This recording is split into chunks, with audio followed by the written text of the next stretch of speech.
अस्सलाम वालेकुम। उम्मीद है आप खैरियत से होंगे। आज हम बना रहे हैं दाल माश है आधा किलो और दाल मसूर। इसको मैंने 20 मिनट पहले से भिगो के रख दिया था।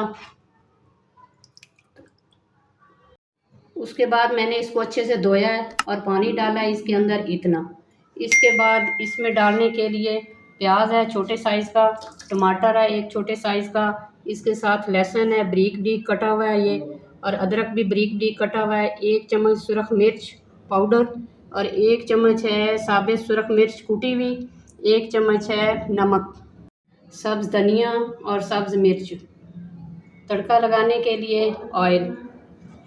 दाल को पकाने के लिए मैंने इसको चूल्हे पे चढ़ा दिया है। 2-3 उबाल आने तक हम इसमें कुछ नहीं डालेंगे। दाल हमारी अच्छे से उबल गई है। अब हम इसमें डालेंगे प्याज, टमाटर जो कि बारीक बारीक कटे हुए हैं, इसके साथ ही ये बारीक बारीक कटा हुआ लहसुन, अदरक बारीक कटा हुआ, इसके साथ ही मसाले,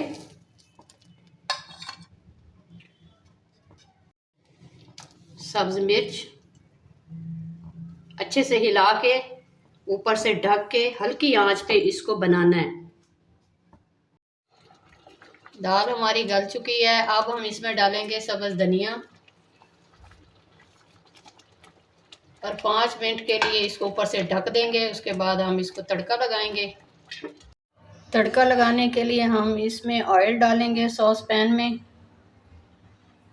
तड़का हम लगाएंगे लहसुन का। ऑयल गर्म हो चुका है। अब हम लहसुन के जवे हमारे लाइट ब्राउन हो गए हैं। अब हम इसमें थोड़ी सी ये सुरख मिर्च डालेंगे और फिर इसको तड़का लगाएंगे।